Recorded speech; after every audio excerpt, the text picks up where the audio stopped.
आयतान् भवति यो अग्नेरायतनं वेद आयतनवान् भवति आपो वा अग्नेरायतनम् आयतनवान् भवति य एवं वेद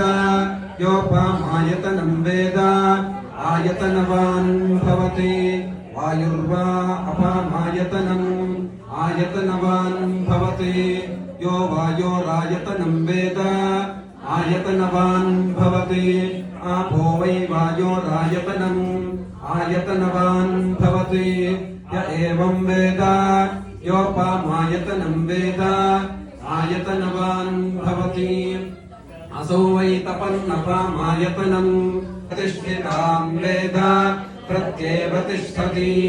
राजाधिराजाय प्रसह्य साहिने नमो वयं वै श्रवणाय कुर्महे समे कामान् कामकामाय मह्यम्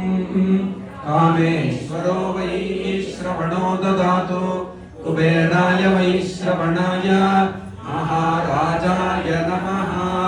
यो वेदादो स्वर प्रोक्तो वेदान्ते सत्त्विका सपरिवार समेत श्रीवासवे कन्यका परमेश्वर्यै नमः वेदोक्त मंत्रैः पुष्पाञ्जलिं समर्पयामि चन्द्रां हिरण्मयीं लक्ष्मीं जातवेदो महावः तां महावः जातवेदो लक्ष्मीमनपगामिनीं यस्यां हिरण्यं विन्देयङ्गामश्वं पुरुषानहम् अश्वपूर्वां रथमद्याम् अस्तिना आदप्रबोधिनीं श्रियं देवीमुपह्वये श्रीर्मा देवी दुशताम् कांसोऽस्मितां हिरण्यप्राकाराम् आर्द्रां ज्वलन्तीं तप्तां तर्पयन्तीं पद्मे स्थितां पद्मवर्णां तामिहोपह्वये श्रियं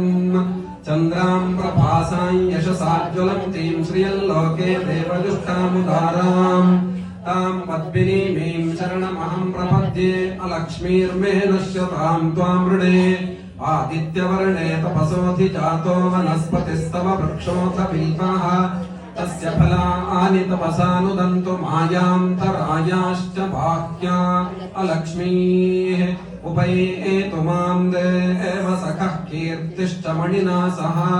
प्रादुर्भूतोऽस्मि राष्ट्रेऽस्मिन् कीर्तिवृद्धिं ददातु मे क्षुत्पिपासामलां ज्येष्ठामलक्ष्मीर्नाशयाम्यहम् अभूतिमसमृद्धिं च सर्वां निर्णुदमे गृहोत्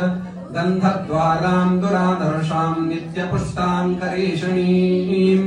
ईश्वरीं सर्वभूतानां तामिहोपह्वये श्रियं मनसः काममाकोतिं वाचः सत्यमशीमहि पशूनां रूपमन्नस्य मयि श्रीश्रयतां यशाः कर्दमेन प्रजाभूता मयि सम्भव कर्दमा श्रियं वासय मे कुले मातरं पद्ममालिनीम् आपसृजं त्वस्निग्धानि चिक्लीतवसमे गृहे इच देवीं मातरं श्रियं वासय मे कुले आर्द्रां पुष्करणीं पुष्टिं पिङ्गलां पद्ममालिनीं सूर्यां हिरण्मयीं लक्ष्मीं जातवेदो महावः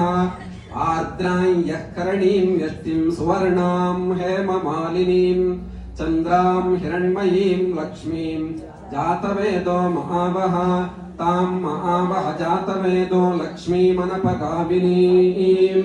यस्यां हिरण्यं प्रभूतं गावो दास्योऽश्वान् विन्देयं पुरुषानहम्